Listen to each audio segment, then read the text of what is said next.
Hi, it's Bonnie, Experiments in Honesty. I'm sitting here in my PJs.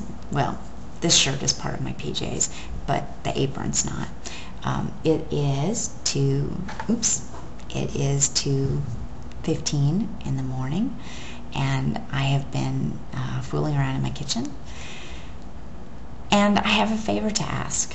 So I'll tell you what the favor is, and then I'll explain why I'm asking for the favor. If you live in Manhattan and you have a video camera and you know how to use it, and you want to film me doing a cooking demonstration and help me prepare that video for YouTube, then please contact me. I would be really grateful to hear from you. So here's why I am asking for that favor. I have this technology business that I have been running for the past 7 years, and it has pretty much consumed my entire life, other than small personal details like being married, although I am married to the owner of the company.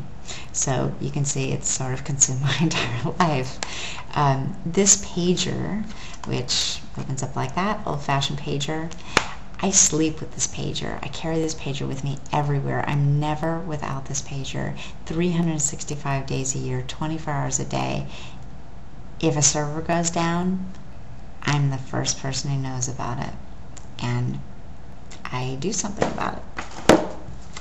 So this business, which has been my baby, and it has been my baby, it's woken me up in the middle of the night, and in the early days it woke me up all the time, like 2 or 3 times a night,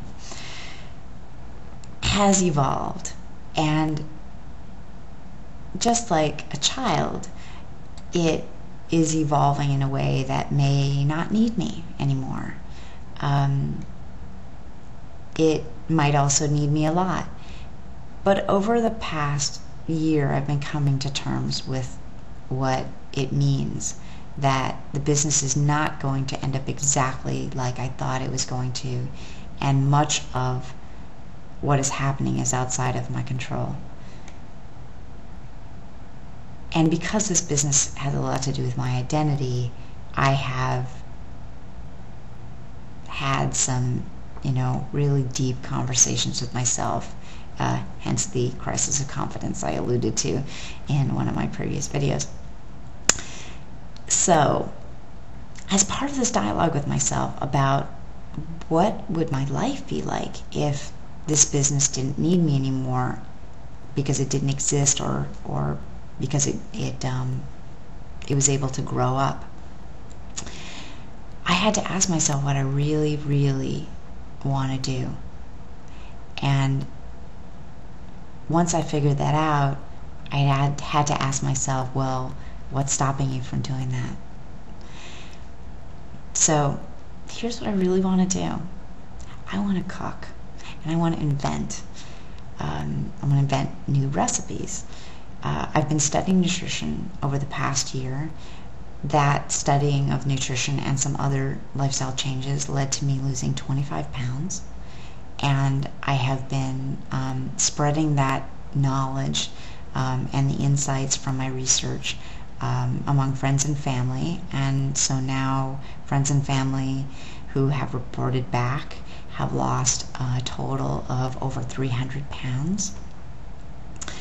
And I find that I am drawn back to something that I used to do prior to running the business that I've been running for 7 years, and that is I was an educator.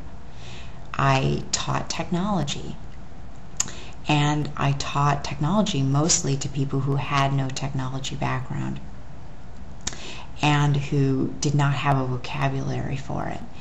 And I find like artists, people who are painters and performance artists and things like that. And I find that teaching cooking and teaching cooking lifestyle changes and eating lifestyle changes and nutrition is very much like that. you have to build a dialogue, vocabulary with the person so that they can embrace the concepts and be passionate and bring their own creativity to the process. So I'm wanting to craft a career for myself that is at the intersection of cooking and recipes and nutrition and educating and communicating. And I don't know whether that means a cooking show on the web, off the web. I don't know if it means a radio program. I used to have a radio show, so I really like that format. I don't know if it means a book, or whether that's a book that you would buy at a bookstore or self-published or ebooks. I don't know yet what that will look like. What I do know is I have to find out. And I have to find out in a way that that pushes me without taking more risks than I can afford. So I have arranged a cooking demonstration with a private club in Manhattan that has agreed to do the marketing to their members, and I have picked a dish and I took them samples and they loved it, and so it's the soup that basically anybody can make. Even somebody who's never cooked before can make this without learning very much about the kitchen. You can't ruin it. And so I need someone to videotape it. Why do I need someone to videotape it? Well, I would like to start building a reel so that if I do decide to do TV or even radio, I'll have something to show prospective supporters or broadcasters of that. I'd like to post it here on YouTube and get feedback from people about what works for them and what doesn't work for them and how they think it can be improved. So I want your input. I would like to find out if the camera likes me. If my way of communicating and my way of cooking is something that seems accessible to people. I'd like to have the video so I can do some self-analysis, and self-improvement about just my general communication style with people. So that is why I'm asking if you live in Manhattan and you have a video camera and for some strange reason you want to help me, that you contact me. And if you don't live in Manhattan and you're just one of my subscribers or friends, subscribers and friends, and you just want to offer me some words of encouragement, that is totally appreciated. And even words of advice would be great too.